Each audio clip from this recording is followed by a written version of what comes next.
They really want you to do the Apple Pay. I know. I'm getting hounded by my phone constantly. I don't understand it. Well, I don't want to do Apple Pay necessarily. No, I don't necessarily either. The more they ask about Apple Pay, all right, the less I'm interested in the yes. Apple Pay. And they go, and they're making it like a big emergency. Right. In fact, I would say they're just interrupting. They're interesting. They're also distorting the truth, which would be very weird for a tech company, right? They say, you're almost completed. You've almost completed setup. No, I've completed the setup as far as I'm concerned. Yes. But then it got me to think, what am I being, I don't want to lose my phone and 5 minutes later have a guy, but then they say they can't charge it. It's got to be a unique signature. Yeah, well, you have your thumbprint that unlocks it. No, I only use my thumbprint. Then your code, which someone could, someone could get out of you really easily. That was a dog interruption. I don't think we should stop for that, though. No, not necessarily. But it's part of the landscape, the soundscape of the thought spiral universe. Oh, you know what I'm into getting is I want to get, and of course I'm rushing headlong into it, but I won't buy it. But I want to get a thing where everything's wireless. And like the Sonos, we're not sponsored by Sonos, but they could be a sponsor if they sent me free things. Yeah, sure. Well, I love this idea. I think both of us would be pretty necessary. Josh, please let me handle it. Deal. Josh, let me get some free stuff first, and then let me bring the others. You know what I'm saying? See, that's the kind of personality. That's not my real personality, but it's annoying, right? Oh, yeah. Yeah. Yeah, because you don't actually show your real personality sometimes. Sometimes you just show the fake, air quotes, personality. So is that okay? So a couple of weeks ago, because I'm trying to remember now, 3 weeks ago when you said that you were not angry at me, but you were annoyed at me. Yeah. I was trying to trace back in my own steps what are some of the symptoms of me doing that. Like what are the classic, hey, but, I don't know what it is, but hey, Josh. It's negating like every sentence. Like, hey, I'm going to do this. Why are you doing that? Was it within the conversation? Yeah, beat to beat. Oh, I thought it was exhausting. as I came in. You were already annoyed. No, I was in a bad mood. I think before you showed up, independently of you. Right. So and I think, so that's a good. You kindlered it. Well, that's a good note for me because I thought that you were that something had happened when I came in. Like I can be. There's many ways I can be phony. Yeah. Like my dad. My dad was very good at not being phony, but cheering us up, but then sometimes deflecting reality with, like calling me, what was some of the names for him?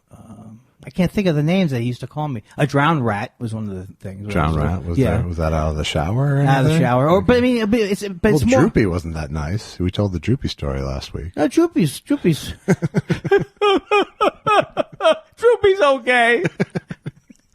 No, but so the typical thing would be, I'm going to hop in the shower. Why don't you walk in? Yeah. See you later. We all looked up in the family. Incredibly tiresome. I thought that kind of banter constantly is exhausting. But I'll tell you something though. My father was very funny though. No, I agree. So that part was good. I met him and I agree. Oh, that's right. Yes. What if you disagreed? Would you keep really it to myself. Get in a fight about my dead father? Come on, stop saying that. Although then again, by the evidence presented here, I wouldn't necessarily agree your dad was hilarious. That's true. That's true. But we all looked up as a family. We Googled. My mother says, I've Googled it for you. Like she doesn't ever start out at the beginning of a story. She goes to wherever she thinks that what she's thinking is her whole life. Okay. So she says, I Googled it. Not if I see you first. So, see you later. Not if I see you first. And it turns out that what it generally agreed upon meaning is what it took me till age 18 to figure out. That it's meaner than it sounds, really. It's meaner than it sounds. Right. I took it as a pun early on, as a later first. I didn't break it down as a kid. Don't forget, it wasn't that long after hearing the clock thrown out of the window. I mean, the first jokes that we were told were not the best material. No, but they imprint. Do you remember My Ass Burns? You know that one? Is that an aspirin thing? Yes. Lady, first of all, you have to believe in the joke that she's gotten to a point where she's clutching her heart and saying, my ass burns. My ass burns. And he goes, lady, if your ass burns, stick it out the window. Who would write that? Right. It's like, make up your mind, I got to adjust the chair. What's that one? Woman goes to the dentist. He goes, "Oh, I'm afraid you're going to have to get root canal." And she goes, "Ugh, I'd rather give birth." He's, "Make up your mind. I got to adjust the chair." Well, come on. You can't. That's a sophisticated joke right there. That joke is money. For someone long ago. I sometimes I think maybe you wrote these jokes and think that everyone heard it. I never heard that one before. Well, I was operating in a different plane, apparently, as a child. I don't think you ever had a child stage, is what you're saying. That might be. You were... It wasn't highly encouraged in my house. Oh, to be silly? There was no... It was... my parents were pretty much, I think, waiting around for my brother and I to just become adult enough to have... A conversation with? Conversations, yeah. They didn't encourage... My dad, for sure, was waiting around for that. Oh, so he did not encourage you as a small... He wasn't childlike with you? He was not entirely childlike. He was good at reading stories. He would get into that with voices and stuff. Oh. But he wasn't... What do you mean, He wasn't a down-on-his-knees kind of dad early on. What kind of voices was he doing? I mean, he'd do character voices when he's reading a child's book? Yeah. Oh. He liked Rudyard Kipling's Just So stories. What are those? There's a bunch of child stories about that Rudyard Kipling wrote. And, now, Rudyard Kipling, and it's all about like how the elephant got his trunk, and there was a story of an alligator stretching an elephant's nose out. It's like those sort of... Is that a true story? Yes, Andy, it is. Well, isn't Rudyard Kipling a guy? Kipling? Did he used to do the Kiplinger's letter? The Kiplinger's finance. Yeah. Now look. Huh? He's supposed to be like but he's like who? First, he sounds like he's British.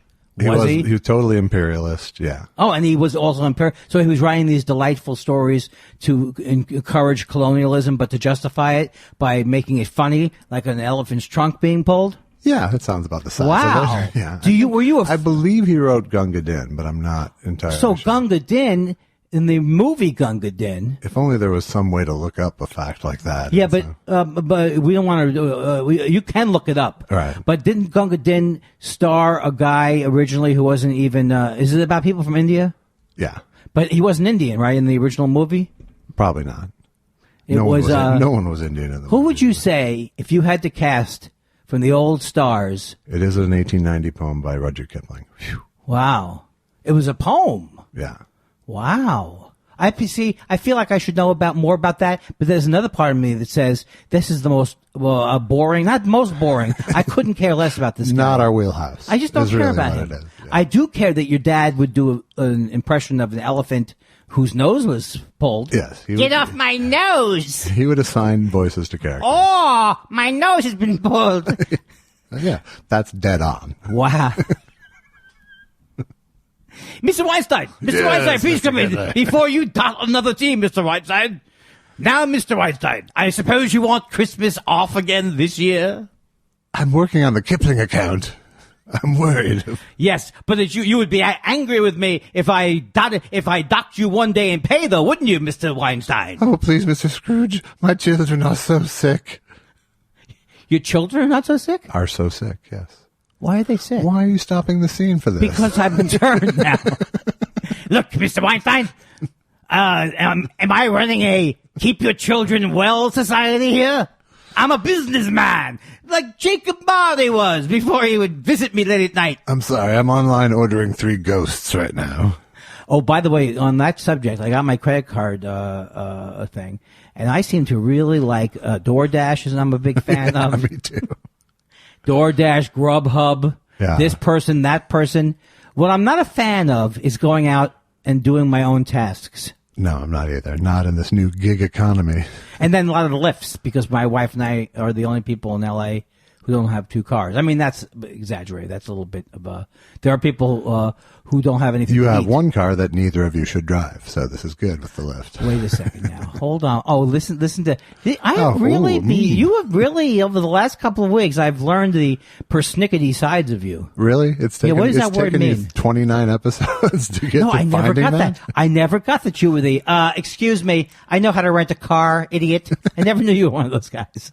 Excuse me, I think I know how to order food online.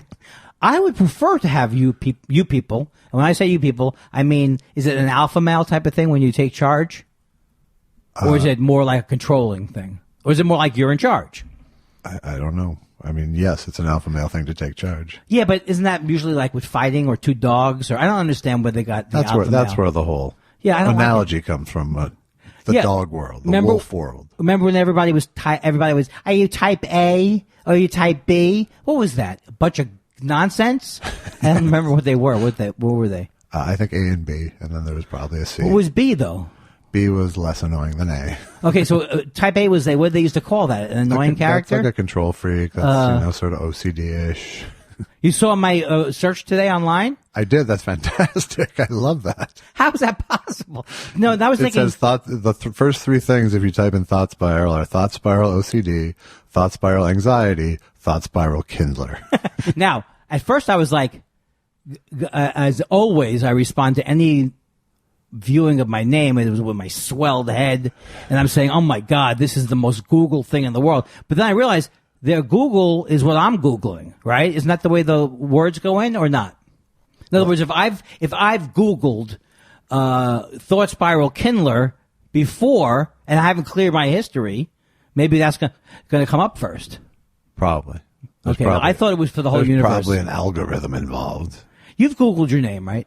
I have. And have you Googled it with quotes around it? I've done both. Right. And did you ever get? Elvis kind of makes it pop out. Oh, that's right. Yeah. Although. But did you ever have a false positive? Like one time, I said 50 million entries about me, and then it turned out it was a couple thousand. Yeah. Did you count them? No, they give you an instant readout. Yeah, at the top. I Google projects more than I Google my name, especially since the Harvey thing. It's no fun to Google my name. Since the Harvey thing. Harvey Weinstein. Oh, that's right. People all the time. You must be getting lawsuits and accusations hurled at you all the time. Constantly. No, I did the Improv Lab the other night, and I was talking about, I was talking about the name thing a bit, and then talking about, how it, it's not fun to have your name be a verb at this point. And I've heard it both ways. Like I've heard it, she got Weinsteined, right, meaning sexually assaulted, or he got Weinsteined, meaning, ostracized from his community with great swiftness. And I liked it better when you got Weinstein means you were hilariously funny. Me. Yeah. But it's also is it making it more annoying that people, even good friends like me, mispronounce your name occasionally? Or is it make it better that you can say, hey, you know why you can't pin any of that stuff on me? Because of the pronunciation of my last name. Clearly, I'm innocent. Well, I'm correcting again. That's the thing. I had stopped pretty much correcting people about it. You corrected me right in the middle of one of our classic sketches. On our show, I believe I have the right to have my name pronounced right. But you did ruin the role we were on with the Mr. Weinstein character. Mr. Weinstein, please! Yes, I'm going to take the rap for being the interrupter. Mr. Weinstein, line 3, it's Silverman. I was on David Feldman's podcast today. Oh, my God. This is my third podcast today, by the way. What's your the other one was the Mark one, Mark Thompson? No, that's tomorrow with Kevin Pollak. No, the other one today I did Tom Segura and Christina Pajitsky's Your Mom's House podcast. And where did they tape that? At her mom's house? At their home, at their lovely home. Now, do they have kids? They have a kid, yes. Wow. See what a great questioner I am? Yeah, turned into an amazing interviewer. I've really picked up my game. Baltimore, Wisconsin. Hello, the entire hour tonight with Joseph Stalin. What's your question? Why was he so concerned, Larry King? First of all, have you seen him recently? He hasn't aged more than 5,000 years. No. He looks... I don't normally make jokes about people's appearance, is how I set up a joke about someone's appearance. He looks fossilized. Yeah. Is that possible? Could you count his rings? You could put him on a shelf of shrunken heads, and it would not stick out unembalmed. But why do you think he was so upset back in those days that he would get very mad if people did not phrase it in the form of a question? No, if they gave their opinion. Thing, Andy. There you go. What's your question? Well, Larry, the way I think of it is that, polygamy is something that, is cultural. That's what I think, Larry. What's your question for the polygamist? Who's a popular polygamist recently? Oh, recently you got No. Well, you know that one guy who was in trouble. Yeah, Jeff something. Jeff Polygamist. Jeff Fayu. Yeah. Jeff Mazel. Can someone call in during the show to tell us? No. All right, now this is the first time where I'm not going to bring attention to it. It's the first time where my mind is going completely blank. I don't know what I was saying before. Well, I'm not entirely sure you were saying anything before, but we got off with Larry King. That's where we got Larry King, hello. Please, what's your question? But there was something before that. What's your question for Mao Zedong? I love doing. I don't claim to do good impressions. No, and I don't claim you do either.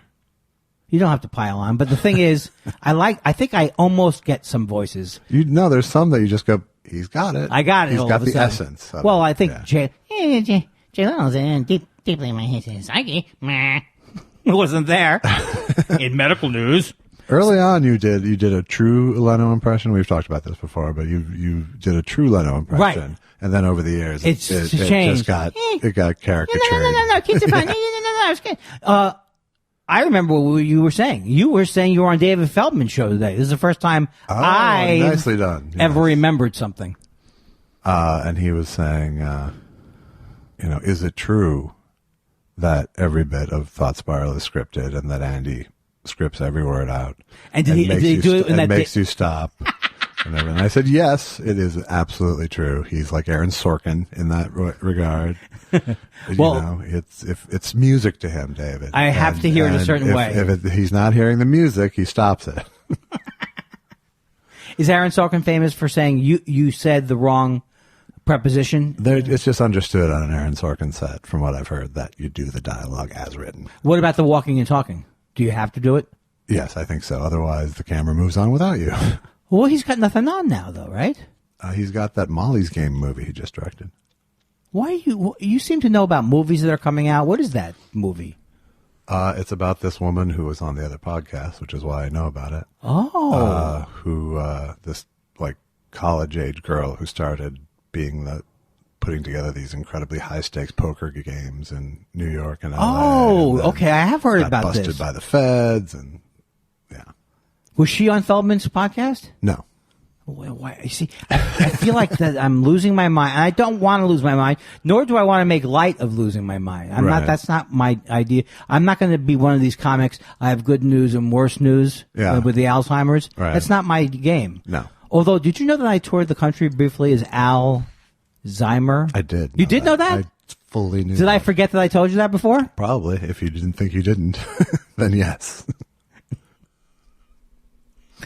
So, David Feldman is hilarious. And David Feldman, I listened to the podcast where I was on it, and he does an amazing, I think it's him who does an amazing Leno.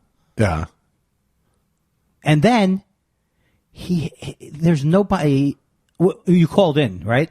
Today? Yes, Skyped. And you know how you know your connection. You can tell people that, Alex Brazell gets us. This was Alex Free, actually. It was Feldman actually Skyped me directly. He cut out the middleman? I texted Alex. I go, is this happening? Because it was 5 or 10 minutes late. And then there was a slight delay. Wow. But we made it happen. Yeah, and he's incredibly funny, and he also comes up with the strangest jokes sometimes. But he also comes up with the funniest jokes I've ever heard. And he's also a true eccentric, David Feldman. All of those things are true. Oh, true, right? Yes. Andy. And he's also a guy who's not afraid to slow it down. I love those guys. Jonathan Katz? Come to me. Come to me. Now, Andy. And he'll always make a Jewish reference. Sure. Well, I mean, it's kind of in your face when you're talking to you. So. Yeah, it's not the type of thing I like to talk about or bring up. I was put on the spot by Segura today on the podcast. What did he do? He was like, what did he do? Describe, for those who don't know, describe Andy Kindler. And I just said, Jewy, crazy, hilarious. Oh, I like that. That's all I had, really. Jewy, crazy, hilarious. And then I went into a couple of your credits. What do you mean you went into it? I don't have a pattern. I don't know why I said that. See, there's different characters I bring out during the podcast. Right. And some of them are less successful and more annoying than other characters. Okay. One of them is whatever you just said, I bring it back to you like it's crazy. Right. That's not that effective. That's elderly sounding. That was my grandparents. My grandpa was like had muscle memory to automatically disagree with every statement and then consider whether it was Like, true how or did he not do it? afterwards. He was like devil's advocate type thing. Right. Yeah. Like my grandma would say, yeah, well, we had a Buick back then. He goes, no, we didn't. All right, we did. But right. his knee-jerk reaction Well, he never had. was to disagree. See, now I'm getting older, as you can tell by all the work I've had done. Right. But I am less the way I was when I was younger, which was to think I knew everything. Right. I Well, was think so that much younger than older, younger. I'm older than Crimson Flames, something like that. Yeah. What are you reaching into your coat pocket for? That was very that really took me off my game. It's a misdirect for this card trick I'm about to do. Really? Yes. Now this poker game thing, I want to play. Well, it's not even worth talking about. I want to play. I want to be a great poker player. I'm not a great poker player. You will never be a great poker player. Why do you say that? Because I don't have a poker face? You don't have a poker face, Or I'm a not poker smart enough. voice. No, I think you're smart enough. You think so? I don't think you have the focus, but I think you have the intellect for sure. I think That's why I'm a shitty poker player too, is because I just don't care enough to stay focused. Well, unfortunately, I do care and make wrong decisions. And one of the wrong decisions I made early on in Vegas at small stakes tables, but they were no limit tables, was not realizing when the board paired. Yeah. That you should then think other things could be happening. Yeah, right. The board's pairing, and you have three of a kind, and you go all in. Right. Check at least if that pair is lower than higher. Two aces than on the board. And you have 3 4s. Right. But I do enjoy it. I want to be, and my friend Shane Schlager, who's a professional poker player, he is extremely fun, and we hang out. But I want to take lessons from him. But do you play online poker, or did you? Susan played more than I did. She loved it. Those were the days. I never played that much, but it's got. I mean, the fact that it's illegal is totally It nags at you, or well, no. It just shows you that everything Republicans say about having the government off their backs, they're mostly lying about it, because that Sheldon Adelstein, or whatever his name is, who's the Adelson, Adelson, and I can mix up Jewish people's names because I'm a Jew. you give it a little extra Jewish. Yeah, Sheldon Adelberg. He wanted to make online gambling illegal because he makes his money from his casino in Las Vegas, right? Which is the what? The Paris? Macau. The what? And Macau. He makes a shitload of money in Macau. What is Macau? Macau is one of the cities I visited in my new movie, I Need You to Kill, Andy. Now, when is this movie coming out? It's out now, baby. It's literally out. It just came out, I think, about a half hour ago. On the East Coast, at least. Oh, my goodness. Oh, my goodness excited. gracious. I'm so excited. I have a movie out. And why are you doing what I would call an effeminate voice? Because that's my only way I get excited. And that's my other character I do, is I call you, I throw whatever you're doing under the bus. Right. Oh, you're doing a gay guy now? No, I wasn't. But now I have to defend you accusing me of doing a gay guy. Yeah, exactly. But you know what Seinfeld says?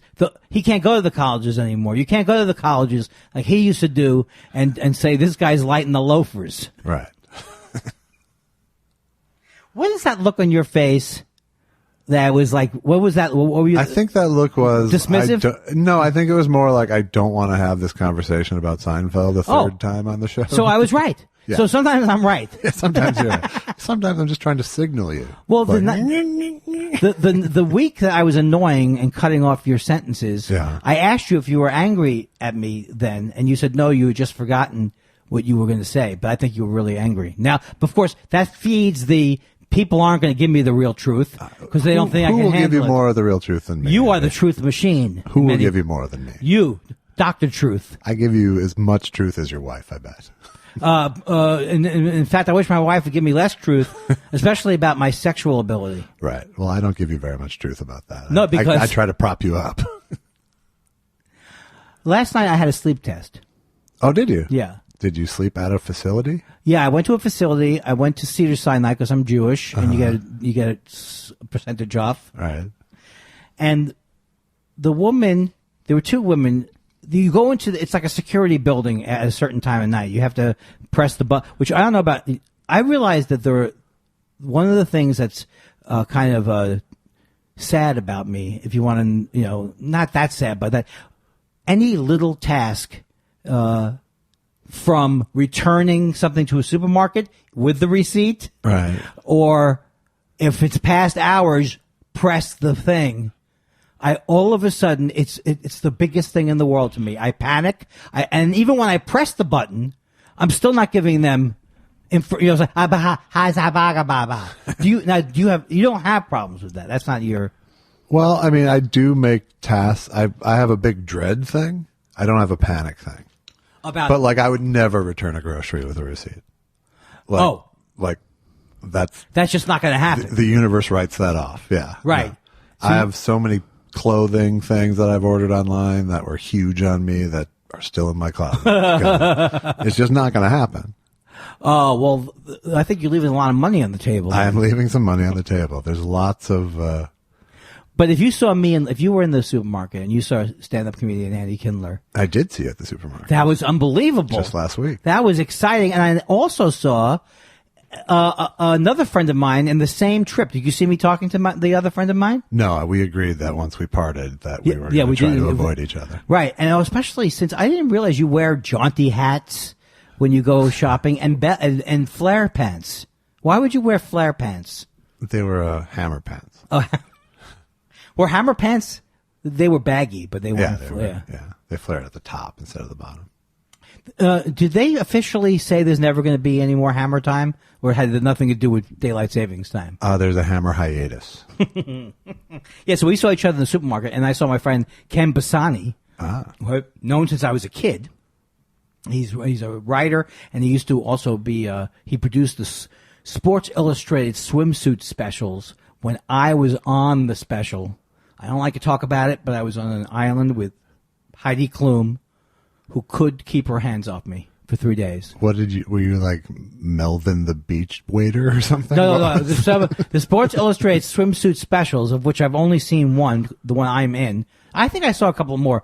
For a brief time period in the 90s, they would have a comic be the comic relief for the, so I went to this Necker Island to do You need so much relief when looking at swimsuit models.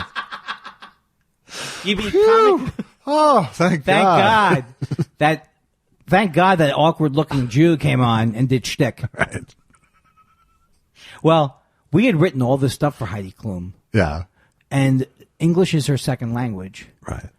You know the story already? No, go ahead. Oh, okay. So we, Sorry, I got to do clear signals. We couldn't do any bits that were written because she didn't understand them really, and which makes sense because English is her second language. So then we just ad-libbed. Right. And that was fun. Yeah. Because you know why I'm ad-libbing with Heidi Klum. How many fucking Nazi jokes do you make ad-libbing with a German woman? She couldn't get enough of them. You're very attractive. Has anyone ever said you look like Eva Braun, who dated Hitler before? Let's hit the showers. That's not a shower. Oh, yeah. You see, that was the kind of thing they kept saying, Andy, you think it's funny. Right.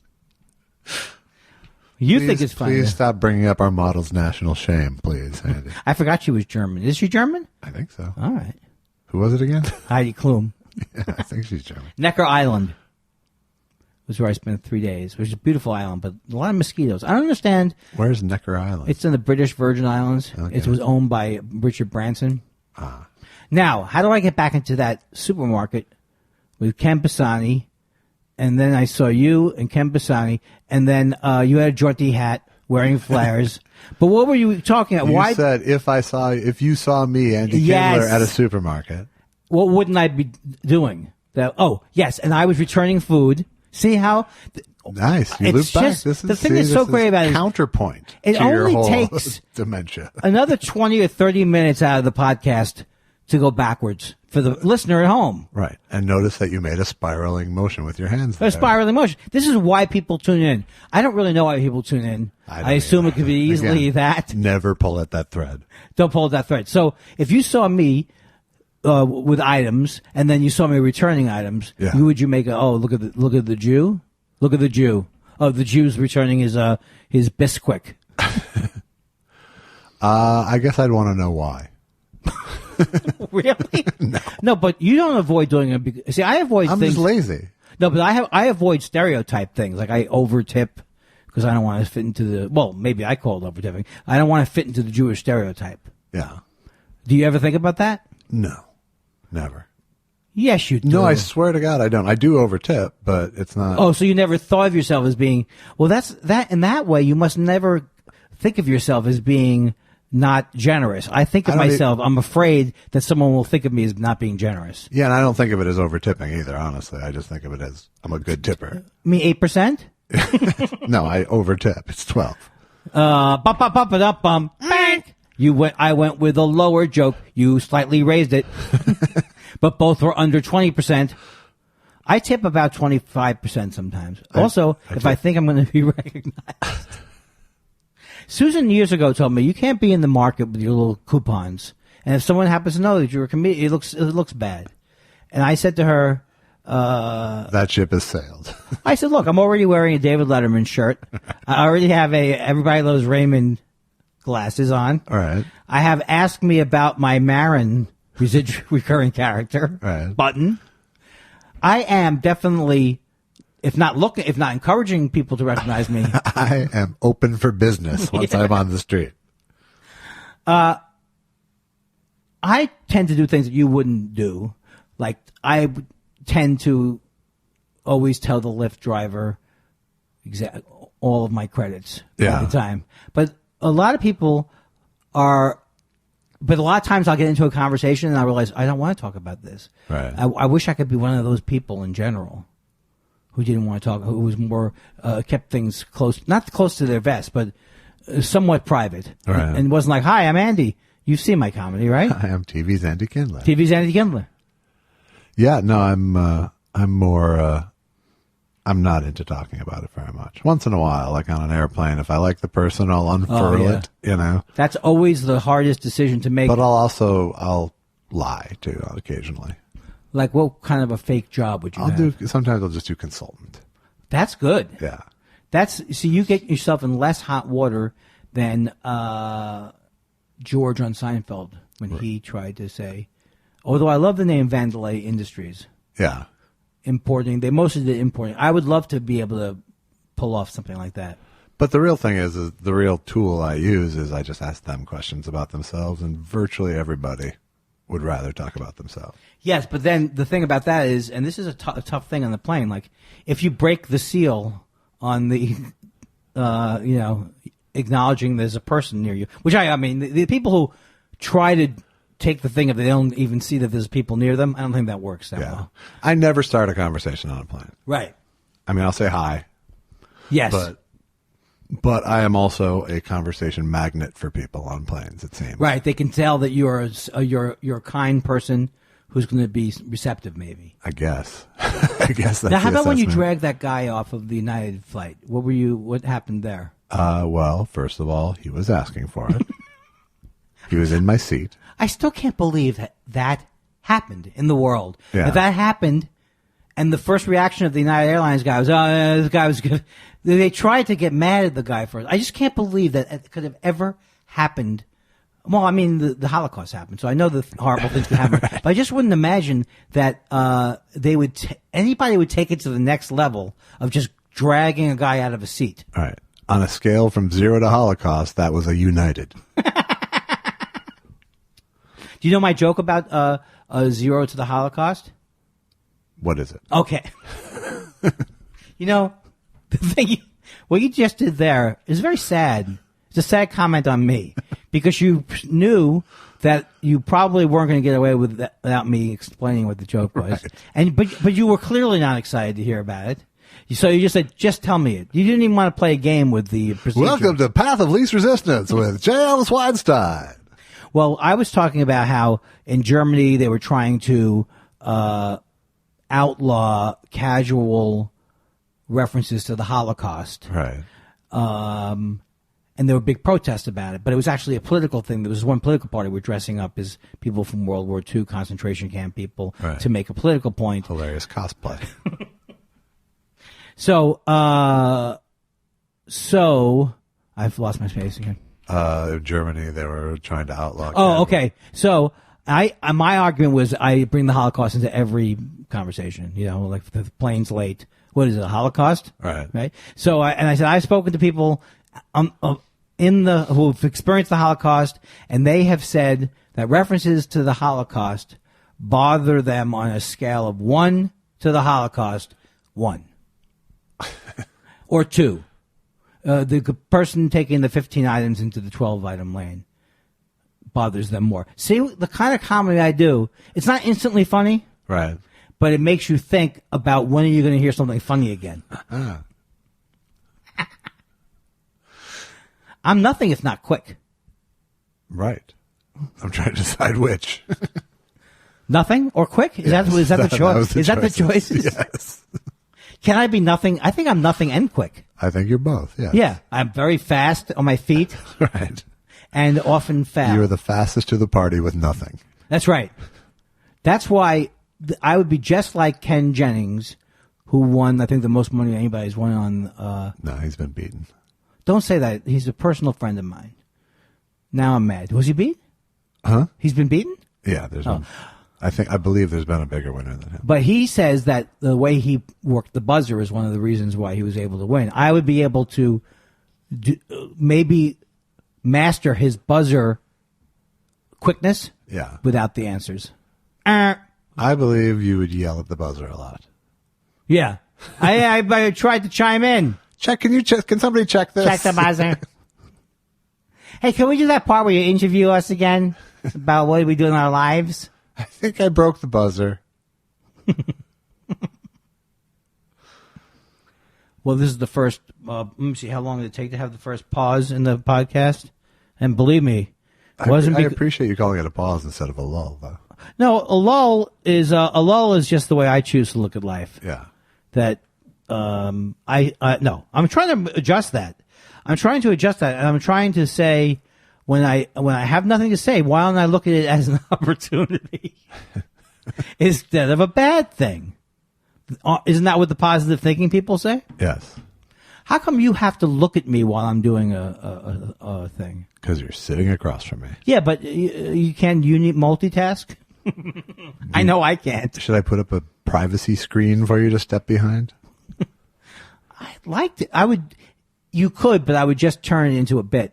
And I'd run behind the privacy screen. Right. And then come out and do another, do Jack Nicholson if he was an accountant. Put the goddamn chicken salad sandwich. I'm disappointed in myself right now. Are you? Yeah, because I started the podcast out, I think, in fine form. I think you're still, within range of it. Right, but what do you think? You're predicting a spiral out of goodness right now. But how come this thing about me forgetting? Is it? Do you think it's a psychological thing? I think it might be. I don't think it is. Because I have two therapists. One's a psychiatrist, and she. I don't see her that often, but she handles my drugs. Right. There's a psychiatrist and a psychologist, right? Yeah, exactly. And she says that a lot of times when when I go blank on stage, maybe it is probably ADD. It is ADD, but it also could be anxiety. So, like, I'm telling you a story, I get slightly, not like incredibly anxious, but enough to make me question what's going on, and that could make me forget about it. Right. Well, honestly, I think pot has something to do with it. I didn't smoke any pot. No, I know. And you haven't been that bad tonight. You've gotten back to the point. It's, you're used to talking without being interrupted. That's true. That's true. And the thing about I think in the podcasts where I decide, hey, I'll eat 4 cookies. Hey, I'll smoke 5 bowls. Right. If I go into the podcast, but you smoke before you go on stage sometimes too. Every once in a while, this is true. I don't want you to ruin my. I'm sorry. Street cred. I wasn't trying to open the curtain on you like that. No, for a long time, I would say I can't talk about anything about me smoking pot because of insurance or something. I don't know what the hell I was worried about. Now I think it's over. Everybody can find out everything about me. I used to say, just like I watched French films, which I haven't seen that many of, that I never got high before I went on stage, which was almost completely true for a long time, period. But now I just don't care. I don't care anymore if it's not of importance for me to be, I'm not going to blow it by not being sharp. Right. And I would prefer to not be high. I think if you had to ask me or threaten my family, I think it's probably best to not be high. Yeah, I mean, I now have enough of a sample size to know the difference. Are you going to put that out? Huh? Are you going to put that out on a DVD, like a bonus? The sample size? Oh, I thought you meant like different ways I am, the way I am when I'm high. And Yeah, that's what I mean. I mean, Yeah. we've spoken now for 40 some hours. Right. And I've seen when you're stoned and when you're not, and you forget shit way more when you're stoned. Can you do an impression of me when I'm stoned? Damn it! I forgot what I was. Oh, God, what's wrong with me? What's wrong? It sounds so sticky. It sounds like every Jewish comic who ever worked with the Catskills. You know, someone the other day had not heard of the Borscht Belt, and I had to actually remember what the Borscht Belt was, and then I remembered, and then when I told them, they literally couldn't care less. But the Borscht Belt was the Catskills were called the Borscht Belt. Right. And I had kind of forgotten that was what they came up with. Because I was doing a hilarious Bulgarian. She says she's from Bulgaria. Yeah. So I says, without much preparation, do you play the Bulgarian belt? And not knowing the original term. Right. Because she was under 70. Uh-huh. So. And from Bulgaria. Oh, okay. So here was me at the sleep test last night. Oh, yes. That was beautiful. Sleep test. Now, please answer. Okay, that was like opening a Christmas present. So you have to go into this building, and it's after hours, so I always get nervous pressing the thing. All right, so I get in the building, and I say to the lady, and there are two ladies there, like security type ladies. I don't know why I'm saying ladies all of a sudden, like I'm defending their gender. This is why you forget, Andy. So they tell me, I said, I'm here for the sleep study, which most people, they know that happens there after hours. So they go, okay. I said, I don't know, I don't remember the doctor who I'm going to see. They said, it doesn't matter. I said, maybe his name is Dr. Sleep. Okay. And I'm in my own world, they start to laugh so hard that it can't be at me saying Dr. Sleep. It has to be that they thought that I thought the name of the doctor was Dr. Sleep. And then I could hear them howling at me when I went from the East Tower to the West Tower of Cedar Sinai. Yeah. Do you think they were like, how does he do it? Dr. Sleep. Funny stuff. You know, it's hard to know. It's hard to know. Impossible to know. Because they could have been laughing, most likely, at something they were talking about. I'm guessing someone on the graveyard shift at Cedar Sinai Sleep Labs probably could use a laugh and is probably an easy target. So Dr. Sleep might work. It might. Or just the fact that some guy is so befuddled that he sees the word sleep on his thing. Dr. Sleep. Yeah. I said it twice, too, because I always say jokes to regular people. And when I say regular people, I mean like people who don't know that I'm a comic. Civilians. I hate all that stuff. Civilian. So I heard them, but then it was like almost conspiratorial, as if they were mocking me. But they weren't really mocking me because they were joyously laughing. I don't know what happened. I'll probably find out later, or go back and ask them or something like that. Yeah. So you go into this suite. Okay. And it's regular. During the day, I find out that it's part of the sleep doctor's office. Dr. Sleep, you mean? He's actually a chiropractor of sleep. Wow. He's not a regular doctor. He's a doctor, as my father would have called him. And that means that the only way he can help you with sleeping is by manipulating, like cracking your bones. It doesn't work normally. Right. But that's how he gets his foot into the door. So the lady was telling me, who was the person conducting the sleep test, she said, oh, and this is a Murphy bed. So like in a couple of hours, it goes up, and then there's an office right there, nice. which I found slightly exciting. And then I felt, if that excites me, maybe I haven't seen a lot of exciting things. Right. And you're like, ooh, calm down. You have to sleep. Okay, so what I did was, this is a very hard test. Did you do it? Where can I get a cup of coffee? Did you do that?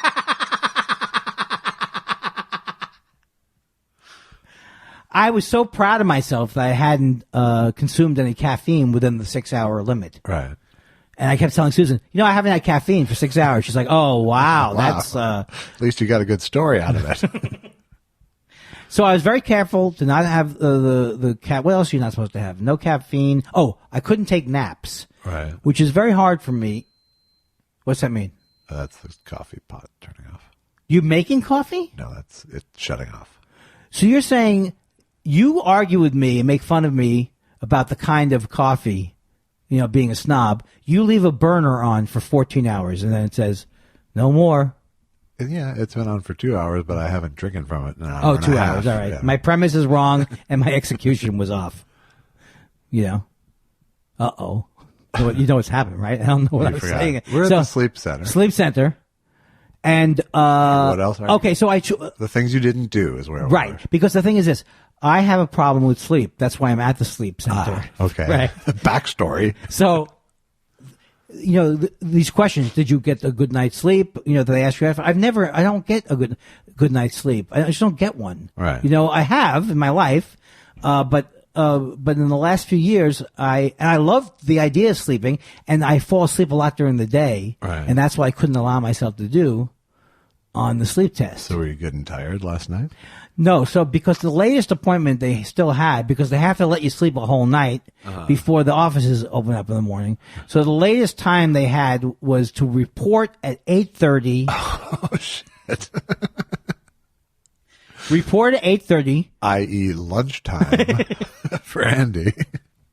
I mean, that's literally true. There's no way I can even sell it to these people that, this is about when I go to sleep. They know that I don't go to sleep until 4 or 5 in the morning if I do go to sleep. So now it's 8:30 at night. And by the time she attaches all the different things to you, Right. it's not fun and it's not fun. It's all electrode stuff. It's all electrode stuff that couldn't be more time consuming. Right. And, which is good because it's 8:30. It's 8:30. So by the time, so what do you say? What does she go? You ready? Yeah. Or you want to do something for it? I said, I couldn't. She wouldn't understand that under no circumstances will I be able to sleep. Right. So delaying it a half hour will not help anything. Right. But I did get up that day at 8 o'clock in the morning, and I got up the previous day at 8 o'clock in the morning. Okay. And napped neither day? No, I napped a little Saturday, I think. Okay. Plus Quaaludes. I saved them for 35 years for this eventuality. So I get tired all during the day because I don't sleep, So right. I lie down. I try to watch TV, and then I try to read a little bit, and then I try to watch TV, and then I try to sleep. But anyway, the whole procedure is like 6 or 7 hours. And I don't feel like I slept at all during the procedure. Have you had it done? No. That's why and I hope this isn't too exciting a story, because I should probably warn people before the story. This anecdote could cause mayhem. Well, I mean, that begs the question, is an anecdote about not sleeping better than an anecdote about sleeping? It's a close call. It's a very close call. So you never fell asleep the whole time you were there? No, I did, but here's the thing. First of all, you're supposed to bring stuff to be comfortable, right? And of course, like an idiot, I leave all my comic books and magazines there, which are not weird comic books, but they're like Harvey Pekar. Yeah. So I call over today and I make a joke. Oh, I'm embarrassed. I mean, they just think I'm crazy. Right. When I called over today after I forgot my books there. I'm actually going back to the sleep clinic during the day to get my comic books, my New Yorker magazine. And that doesn't really make you seem crazy, I gotta say. Would you do it? Would I go back and get my shit? I wanted to ask them. If there was something I cared about, yeah, I'd go get it. But otherwise, it might be like the too large shirt in my closet. Would you ask them? See, this is the thing I could never ask them because of my inability to confront or to ask for things. I wanted to say, hey, could you mail it to me and I'll pay for the mailing? But I felt like that's going too far. Yeah, it's a little outside the... It is, right? Yeah, okay. Because they have no mechanism to do that. Right. That's not what they do it's not like, okay, whose stuff is going out today in the mail? Right, exactly. Where are we shipping our various sleep aids? Right. So, so here were the problematic parts about it is how much hydration should I have? See, part of me is like, I'm an old man. I know I'm going to get up once anyway. Right. And when you get up, it's not the biggest deal in the world, but it's like someone like me could mess it up. You have all these wires that are on a box where wires go into, yeah. and then they put like a thing around your neck So you hold all of that, Right. which is attached to your body when you go to the bathroom. But but it sounded like that was going to be the worst part of the night for me. Yeah. So what do you do? Do you think about being hydrated before you sleep? I drink a lot of water, and sometimes. Oh, okay. You don't worry if I drink a lot of water and someone puts my hand in a warm glass. Right. This could be curtains. Exactly. No, I don't. I don't. But I do wake up and pee sometimes. I did. Yeah. I thought I was going to be slick. And in fact, I woke up once. It was like 2:00 because at one point she said it could be like 4 hours. I said, "You got all you need?" No, they didn't. So I found it very hard. It found like a lot of pressure to sleep. Yeah, I would think that would be Yeah. But I think anyone going there would feel that. Right. And the thing is that I don't think I have the CPAP machine problem.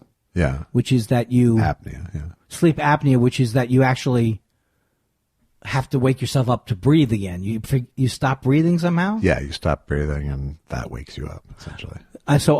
We assumed I didn't have that. We assumed I had other problems. She said I'm borderline, the lady. She said I'm borderline with that. So then the second part of the sleep test was her attaching the CPAP nose thing. Yeah. And then she said, does that feel better? Of course it doesn't feel better. Not the first time you wear it ever. No, and she goes, it's going to feel better. It's going to feel weird for 15 minutes. Maybe for a month, the first 15 minutes. I know a few guys who sleep with CPAP machines, and and they literally say it's been life-changing. Well, here's the thing. I will not do it because of being stubborn, if that's my problem. Right. But I guess I was just hoping my problem was more exotic, because Susan says she doesn't see me really do that. She observes me when I sleep because she's writing a paper on it. So for the listeners out there who are concerned, I will get my results back in 7 days, and I also will go back to the office to get my comic books. Excellent. I await your report. Next up is the dermatologist. Josh, you have to be proud of me. You don't have to be proud of me. I've had all of the various procedures that I need to have done. I have done. I had the colonoscopy, endoscopy, which I don't know if we talked about. Nothing funny happened. Yeah. You had an endoscopy as well? Yes, because he wanted to see. He wanted to check that out as well. That's no fun. Oh, well, it's the same thing as a colonoscopy. It's the same. They just do them both at the same time. That's the advantage of doing it. You were out. Oh, I'm out. Yeah. I'm out the morning of. I have someone come to my house. Dr. What's his name? Propofol? Dr. Michael Jackson's guy? Yeah. He came out to my house. By the way, propofol, which I think they use, is just outstanding. Yeah, it is. So you come out clean. It's really you come out clean as a whistle. Burning, yeah. Clean as a whistle in every way possible. So you make like your own. The difference between vodka and tequila. Right. Yeah. Oh, you're saying tequila's cleaner? No, I'm saying vodka. Oh no, vodka's cleaner. Yeah. Oh, okay, so but I wouldn't operate on you. I guess if we were out in the woods and we got hurt, you have to take I would a swig find a bear to operate. I mean, before I would hand it over to you. No, but you would even remove a bullet or something as simple as that. I'd let you suck poison out of various parts. The doctor says you're going to die. That joke, right? Yes. I told you that joke a million times. The doctor says you're going to die. Why are you telling me 1,000,001? Because I can't seem to remember new things to say. So I find going back into the old stories are good. So I had that done. I had the sleep study done, and I'm going to a dermatologist. And I had been avoiding these things. Oh, and I also found a general practitioner. For years, I haven't had a GP. Don't get me started. So I'm ready for something horrible to happen to me because I'm all prepared. Good. You have a team in place for Act 3. And the motion picture, I don't want to brag about it because it's like name dropping that I'm in motion pictures, which is actually ironic. I've never been in a motion picture, yet I'm in the motion picture fund. Right. I have a motion picture coming out right now. Now tell us about what's happening. Now, Josh, a lot of people have been saying they know something's coming out. They've heard you talk about it before. Incessantly. But what is, and is there any other news that you'd like to talk about with the release of of I Need You to Kill?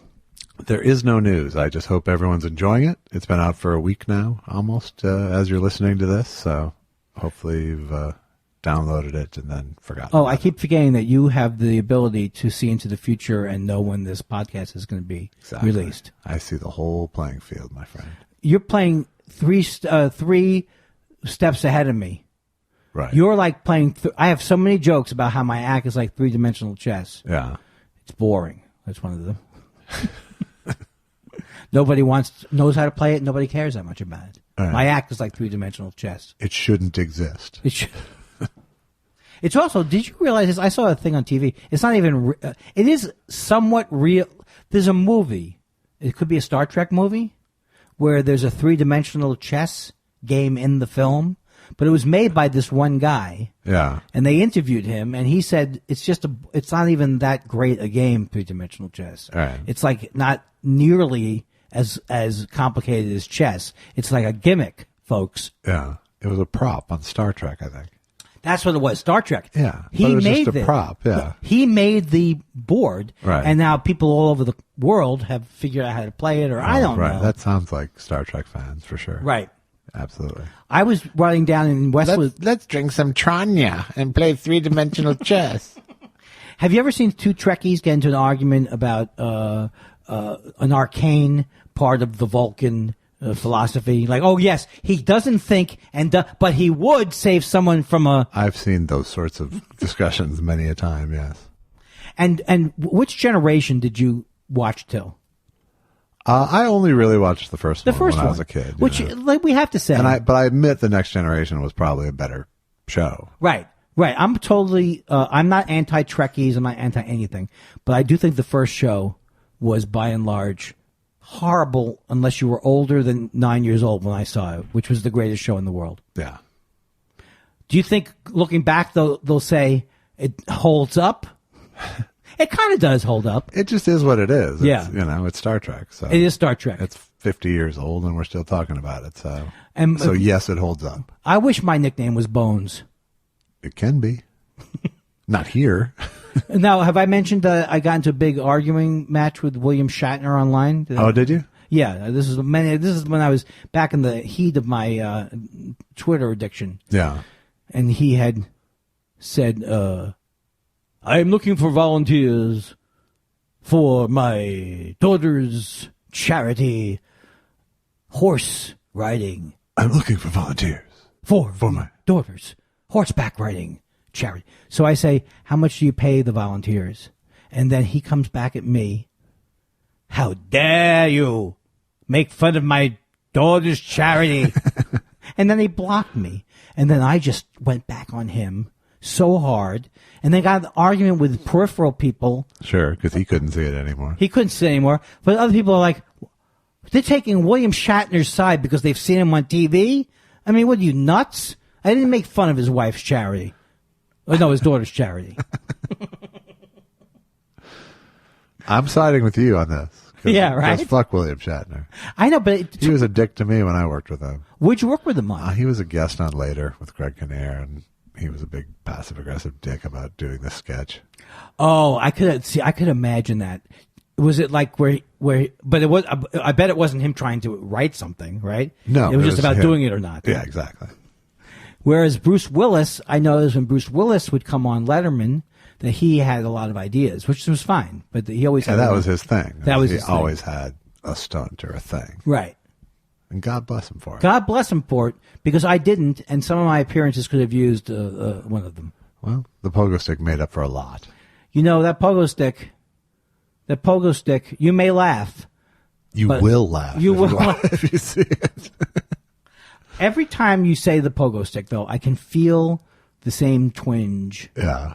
in my your back. lower back? Yeah, because there was that one moment where I didn't know if my head had hurt, because they just decided to put the helmet on me at the end.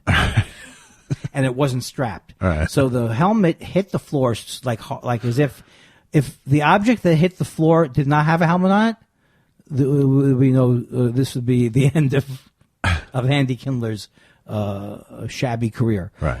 So when flying off, and that was the first thing I thought of was, had I hurt my head? Right. And then when I realized it was my back, oh my God, I got sick. And I just don't want anything really bad to happen to me. I don't want to die or anything like that. Well, that's fair. You know, that's as much suffering as I've suffered, Josh. Did you hear? I know.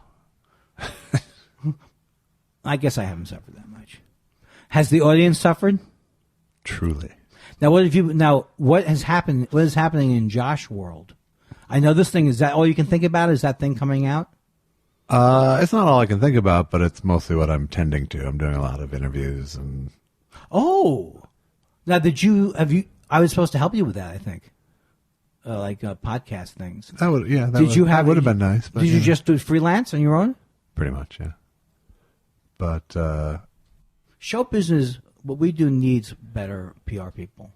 Not better PR people, but PR people. my publicists over at Under the Radar are, But, because PR traditionally has been almost a business where you can sometimes be paid to keep the press away from a big client. right. So yeah, no, everything is good. That's been the main thing, and still writing checks for the other movie. And When is that going to be? When is that monkey going to be off your back? hopefully it'll be off my back soon, and then out. Like probably late spring at the earliest. That's going to be a long time with that That's gonna, hovering over you. Yeah, I think it'll be like in year 6.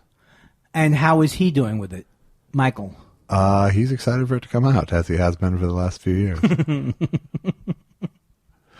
But yeah, so I'm sorry, my head's a little Don't worry about it. mushy. Is Lewis excited about it too? Lewis Lee, Yeah, the greatest I think so. person I think in comedy. all the Acme gang is excited about it. I think. I'm all ready to go to another dinner at Bar La Grassa. It's a good restaurant. Yeah. Yeah. But you know what I realized, though, Josh, is that I am now, I think, getting older. Most people would not know that I'm old in any level because I'm so with it and hip. Right. But I'm not. And you wear the knee pants. What are knee pants? They're Like pants things goes that to young your kids would knees. wear? Yeah, like knickerbockers. But I do notice as I get older, I'm less hungry. Yeah.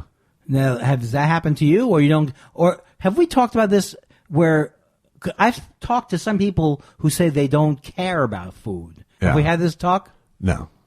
I can't imagine that. To me, my whole life was like, yeah, I'm from New York. You should see the deli sandwiches. You should see the pizza we got over there. But now it's starting to slow down for me. It gets kind of boring after a while. Yeah. Well, wanting to eat a lot, first of all, definitely does.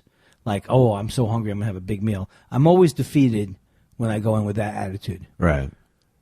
But it's all changed for me with this diet this year. So Yeah, you can't even talk about it really logically because there's not logically. You can't talk about it with vim and vigor because you're limited to what you can have. yeah, and I did I think I said already, I did the Improv Lab the other night from Laura House's How to Hate Yourself show. Right. In fact, I'm writing that down because I will hate myself for not responding to her email. Okay. Okay, so you're doing that. But show. I was talking about this diet, which I'm now almost at 50 pounds. Are you kidding me? No. Wow. And, but I'm like, at this point, it's like, I have no idea when or how to stop at this point. Cause it's just, I know that, odds are the weight starts coming back on as soon as I stop, like everyone who's ever lost a lot of weight. Well, but that's the big thing. And But it's also like I've lost 50 pounds. I'm kind of done with it. yeah. It's been all year. I think I started in February. So, but I also am like, well, it's not like you look good. It's like if someone saw me and never seen me before, they'd still go, oh yeah, he could lose some weight. So where do I stop? Do I stop when people start asking me how my health is? When I saw you in the supermarket from a distance, you did look like tall and thin to me. Yeah. And I'd never seen you. I've never seen you. I'm not like Ricky Gervais who makes fun of others for weight, but I never thought about it with you, how much you weighed. But I did notice this, that you definitely had a different, also you were shadow boxing with some of the people at the supermarket. Right. That's part, I play around, I do the outer ring. I do a jog around the outer ring. When you leave the supermarket, do you ever tweet, I really killed in there? That was one of my better supermarket sets. No, I haven't, but I did tweet about, seeing you. I know. I was delighted when I saw that. But sometimes I don't see things as much anymore because I'm a healthy person who's not interested in what others it's are not saying. the Twitter storm quite as much anymore. I don't think it's You been. had a little spat this week with someone, or someone was fighting. Oh. Someone was fighting with you, and you were batting them around, sort of. Yeah, I just don't. To me, it's like if you're going to do like speaking of hacks, Right. it's Andy Kindler. I can't let that go. No, nor should you. Nor should I. But how about by what you weigh in the scale, Josh? What about it? I'm not asking you what you weigh in the scale, but by what you like, those things that say if you're this height, you have to be this way. I've never I'm 5'5.5", and right now I weigh 168. Yeah. Which is the lowest I've weighed in a while. But I'm also on, and I'm not promoting it, but I'm on Victoza. Look, take it or don't take it, but mention my name at checkout. So, but it always used to say 5'5.5". You should weigh 140. Yeah. I'm never going to weigh 140 again. Right. So when you by scale weight, I'm sure, overweight. I'm out of obesity, I think. do you? And you weigh yourself, obviously. Yeah, not constantly. Well, this is the thing: is that all these diets very. What is the argument of the diet that you're on about how you would maintain it afterwards? Or are they saying this is it? You have one bagel for the rest of your life. They're yeah, I mean, I think, they would go, this is your lifestyle. They have like a solemn meeting with I you? guess. I don't know who even they are, because I've just sort of made up my own diet, basically. But whenever you talk about But it's carb shunning, Yeah.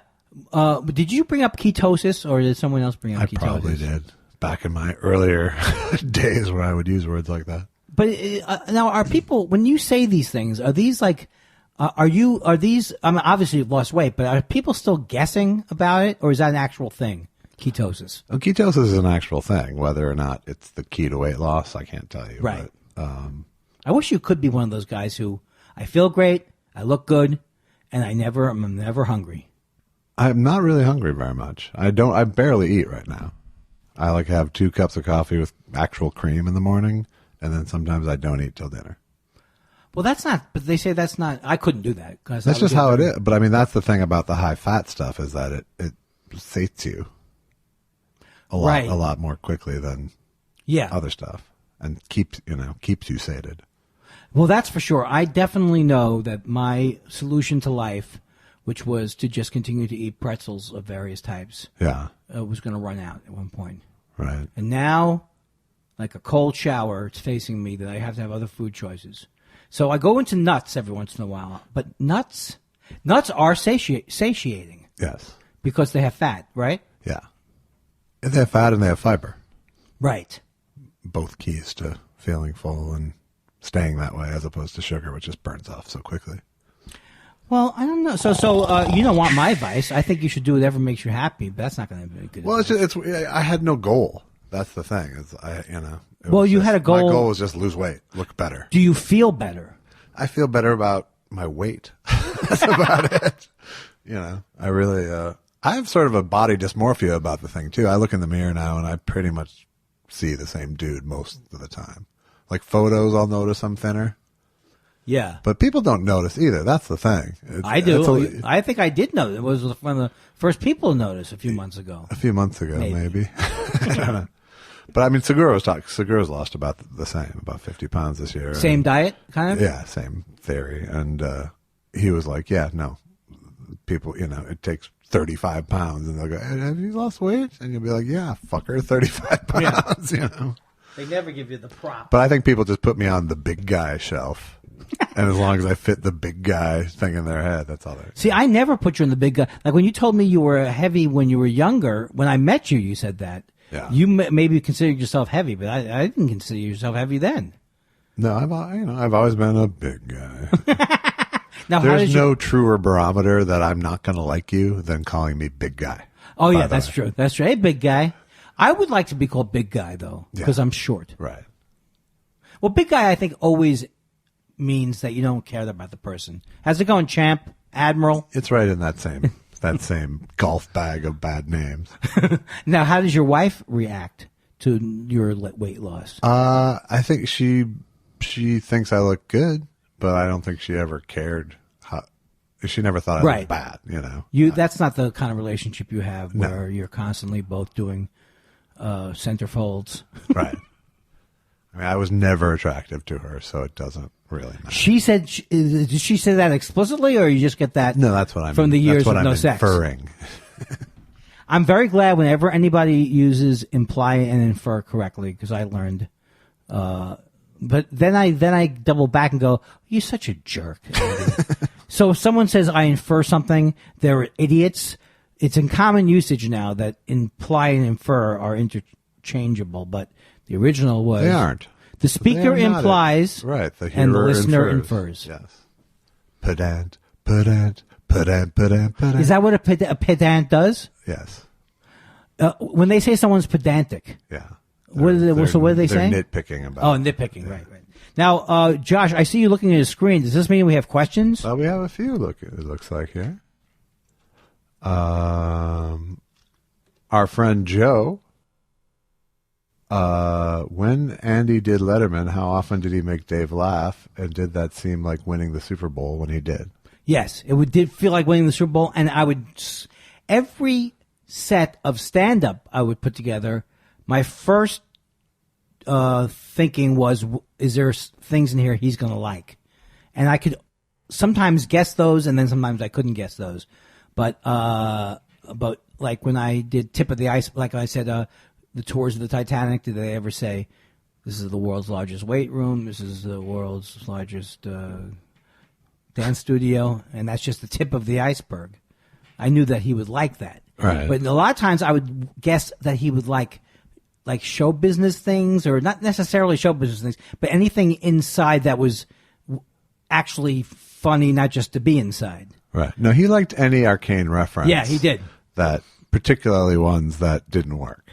Right. Oh, yeah. You know, he liked that you would take the swing to go get that weird reference. Yeah. Or, you know. He liked it to be, he was one of the first people, not the first people, but an expert person at self-deprecation in every way. Yeah. So I say, yes. And the harder segments were the segments showing the piece on the panel. Like if I would do a field piece. Right. Those were a little bit harder. Yeah, that's an sometimes. awkward thing Yeah. to come to the chair and then cut away to your tape. And early on, I made the mistake of not listening to everything that was said on the show before. Right. And he had talked about a cupcake party with his son. And I get out there, he goes, have you ever been to a cupcake party? I go, yeah, sprinkles? No, it wasn't my best. That wasn't like winning the Super Bowl. No, that was like not going to. That's like not even winning tickets to go see the Super Bowl. Did he watch the roll-in pieces when they were rolling? Not when they were rolling. Like he had watched them before. He'd the watched show? before. Sometimes he would, but then he would also say things like to me, like, and I never knew. I say, how you feeling? He goes, I could drop dead at any minute. He'd be saying things like that. Yeah. He was so funny to me. He would pick out strange people in the video or something. Go, what was that guy like? That kind of thing. Well, what's that guy's deal? Right. So, and also because he was my hero, I didn't, I was someone would be more worrying about. I worried about everything back then. I worried, but not unusually. Right. Well, No, I'm lying. I used to get so worried. My first appearance on there, I was so nervous. God, who wouldn't be? Yeah.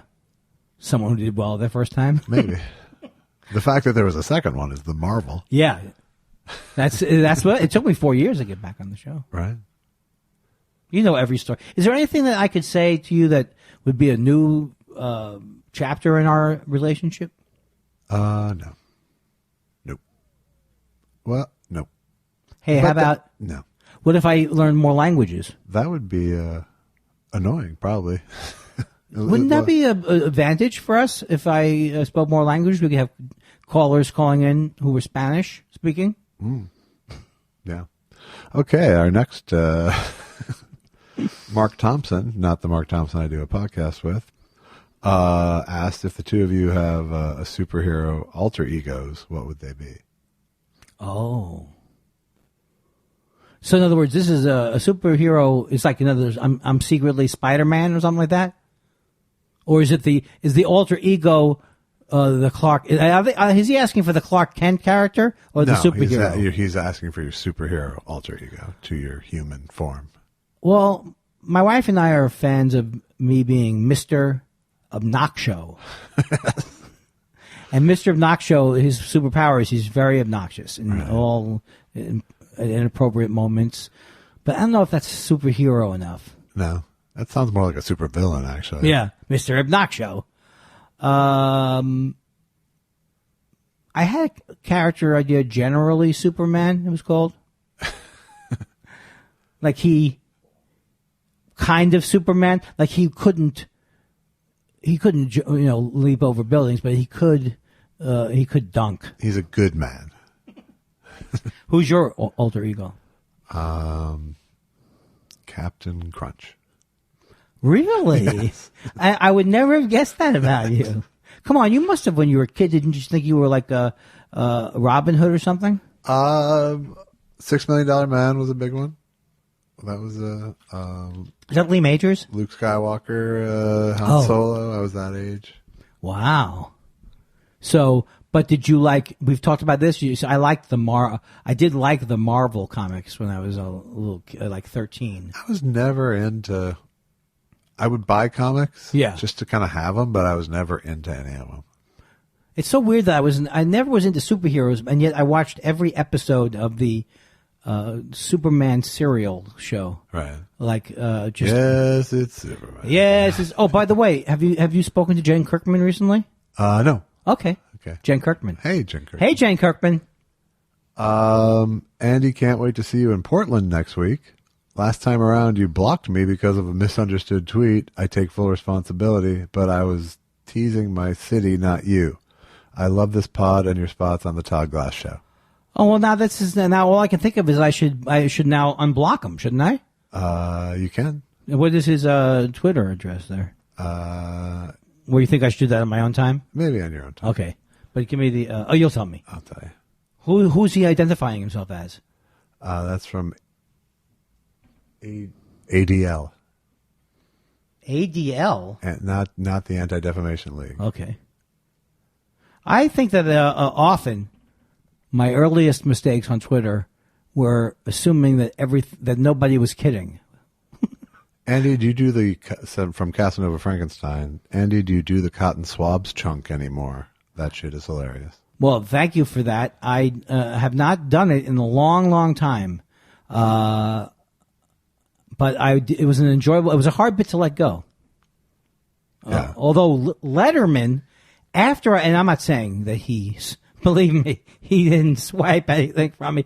But what happened was he did a whole thing about cotton swabs after I did my cotton swabs bit on his show. Just happened to be. No, and then stole it, is what you're saying. What's that? You're saying he stole it. No, in a very passive-aggressive way, but you're saying he stole it. I'm not the kind of yes, I am a genius, and anything who wouldn't take it? But so he actually had Johnson & Johnson or whatever sending him various items that were constructed out of cotton swabs. Oh, yeah. But that cotton swab bit really got me through 1997 through 2002. Solid bit. Yeah. Solid club. It owes you nothing, and vice versa. Amelia Fox, another regular guy. And I don't mean he's a regular guy. I mean he's a regular guy on our What do you mean by Twitter that? feed. That makes it worse. I don't know if he's a regular guy. Bump. When you guys started doing stand-up, what motivated you to keep going out to club night after night, even if you were struggling on stage or not getting paid much? Did you ever seriously think about quitting during the early years? Well, I can go first and say I did think about quitting often, but I was very lucky that I started in a comedy duo. So a lot of the pain was it kind of softened the pain. I could blame him or I could blame the situation. But then when I went out on my own, it was very painful, and I did think about quitting sometimes. But thank God I didn't. How about you? No, I never thought about quitting. I mean, first of all, my early days were I was a teenager. So, oh, that's right. You were like, and I started getting paid like really soon. Yes. You know, there was places to do stand up for money all over the place back then. So, you know, by the time I started when I was 15, and by the time I was 16, I was regularly getting paid for sets. And you don't remember ever doing badly, or you do? No, I did badly, sure. Yeah. But I didn't do comparatively badly. I think I did. You know what I my mean? things were historically bad because I was so struggling with the opinion of myself. Right. So I made it into a bit, but it's still at first. I would be easily hurtable on stage. Yeah. Whereas if you started so young, it's almost like, well, this is natural to me already. Well, and it's this or high school. Yeah. You know, for the first year and a half, that it was literally like, this is so much better than high school. You know, Yeah.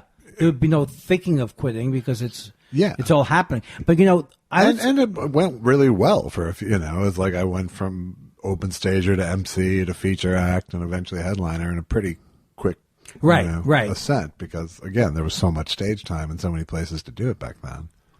I had those thoughts about quitting when I was playing music because I now realized I didn't know then how hard I was on myself. Right. And now I realize how hard I was. So it was when I stopped writing songs for a couple of years that I was thinking about, I didn't know what I was going to do. Right. So I was lucky that I stumbled into stand-up, and then stand-up just did naturally take off on its own. So I mostly didn't say I would quit, but I did a lot of things that were OCD things. They were like, what's my hand doing? Like for 6 months, I would say, your left hand is doing this, your right hand is doing that. And I thought I'd never get past that stage. Yeah.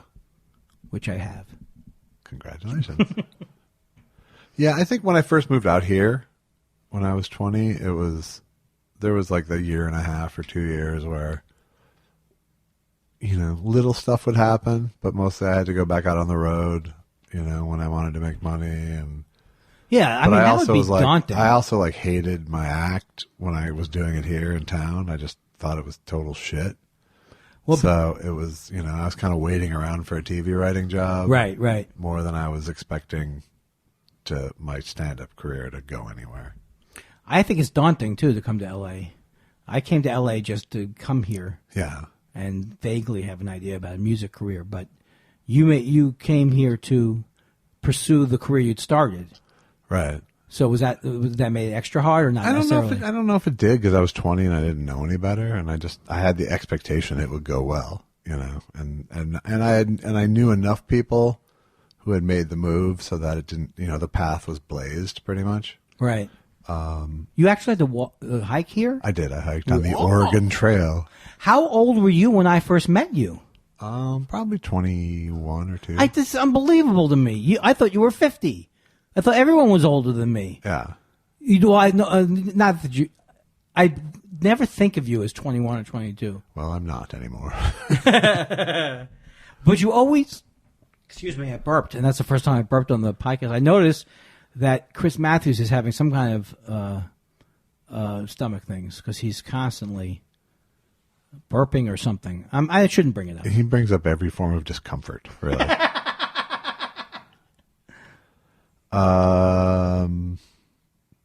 Okay, there's a couple that will set you off on rhombus space. Not going to do that.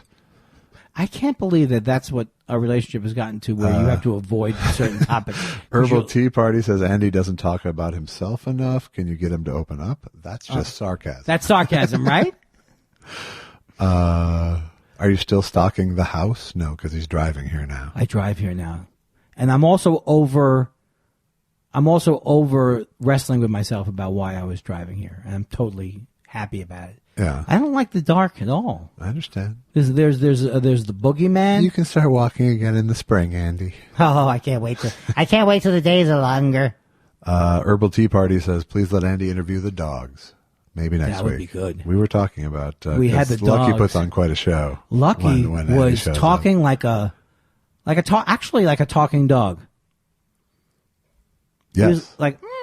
Yeah, she's a Basenji, so she has crazy vocalization. She has this weird range of noises. We'll play her next week. You come off as a dog expert often. I'm an expert on so many things, Andy. Yeah, but I'm beginning to think it's the other way. You won't know one or two things about Vashengis or whatever you're saying. Yeah. Yes, Bashengi. That's one thing I know. I'm very proud of myself this week. Are you? Yeah, because I'm.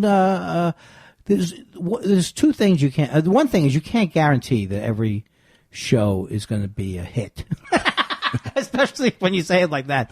But I'm doing better at the things that I'd like to be able to do, which is listen, Yeah, and relax. Because I'm the times when the podcast is hard is when I start thinking why, when you start thinking about the big questions yourself. Right. Why are we doing this? What's it going to do? Should we have guests? Should we have lists? And I'm past that, man. We're going to go till I'm 90, 95, 100 years old with this thing, baby. We're going the whole thing. I'm sorry, I'm going to pass it on to our kids. Pondering that. 100 years old. Imagine what it would be like. Mr. Weinstein? Andy could not make the podcast this week because Here's of a note from his doctor, Dr. Sleep. Dr. Sleep. Andy is again having trouble with his prostate. Prostate jokes, I don't do them, but I can see why people do. All right. I knew I had to switch doctors when every time he said it, he went, prostate! So... What if people want to write to us? Is that what were you gonna launch? Yeah, I was into that? kind of getting to Yeah, that. I can see that. I was Well, let me see how long we've done. I'm not going to say how long we've done because you've forbidden me from it. We've talked 3.5 hours so far. I think we got a show. I think we might be able to carve Can you out believe half it? an hour from there. I am unbelievable. I'm starting to think of myself like the Velvet Frog. Yeah. Is it the Velvet Frog? We had to reshoot an introduction to Mel Torme on Later with Greg Kinnear once because Greg called him the Velvet Frog. I would do that. That would be like one of the jokes my dad and I did. Velvet Frog. Yeah. Am I still on? Yeah, I had a little glitch there. Well, of course you did. You pulled the cord out of the thing. I love the fact that I do nothing for this podcast, but I can still wisecrack about any errors that are made. Yeah, no, it's really helpful and refreshing. And now that Empowering. the money's starting to come in, I was very surprised. Yeah, where's the money coming in? I don't know. I think it's like, did you ever do a chain? I did this, a chain. I did this, I don't know if I participated or was around when a chain letter thing.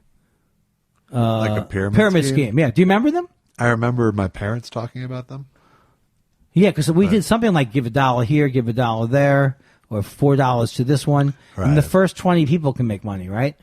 Yeah, something like that. Why? I see why they call it a pyramid scheme now. But you know what? I should have known when I met that guy Ponzi. When I met Ponzi, and I had a bad feeling about him.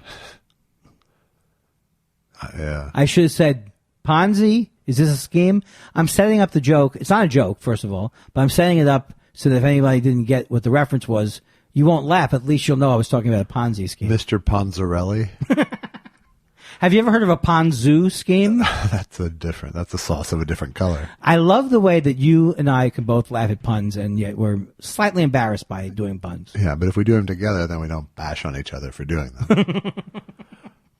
That's true. You ever notice that, I never occurred to me before, but a pyramid scheme had to have been put together by Jews. Why is that? Because we build the pyramids. Oh, I love that. I think that's actually true now. True. Do you read about history? And all the times I read about history, all I read about is how much the Jews were hated during this particular time. Right. I'm reading about Martin Luther in the New Yorker, right? So Martin Luther. Yeah. Oh, he especially hated the Jews. He said he was anti-Semitic even for the time period.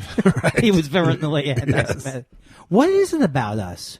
Well, maybe not. We shouldn't use us as the example. I once said something to a friend of mine who I'll never forget. I'm not going to bring his name up because it wouldn't make any sense.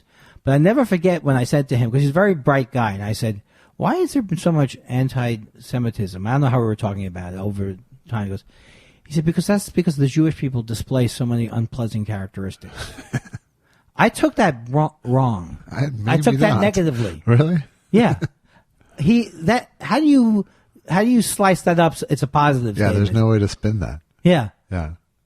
I kept trying to think what he meant. I should have come back at him while I was still friends with him and asked him. Right. But it was one of those things like, that's a weird thing to say. You should have charged him for saying that. Because I'm Jewish? Yes. Oh, my God. You really are feeding into the... I'm trying to expand. It was a stereotype on a stereotype joke, though. Right.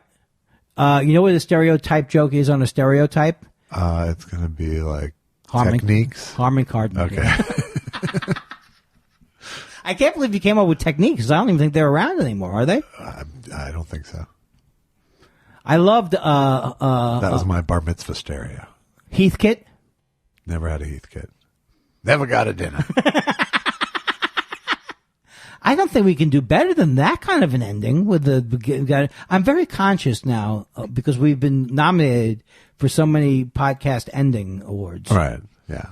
That we have to live up to the week. It's a lot of pressure. It's crushing.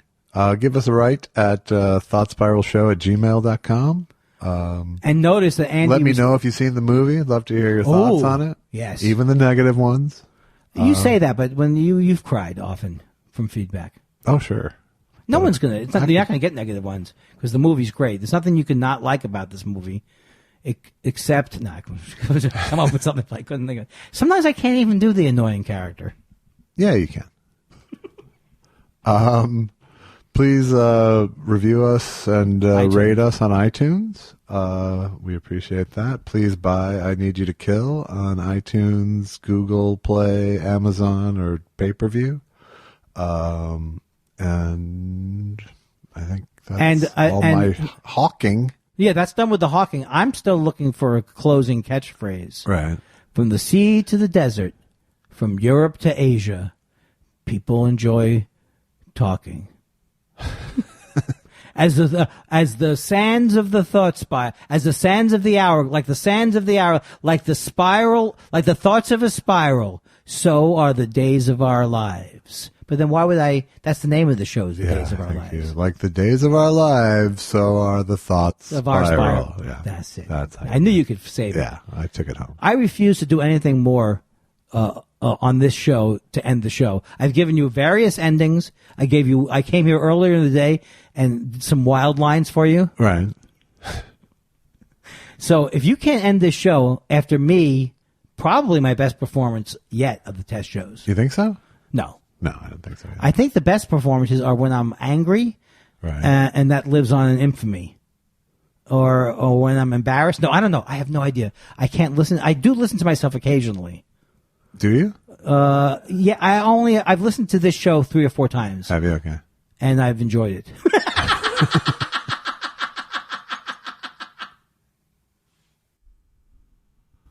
I think that was our ending.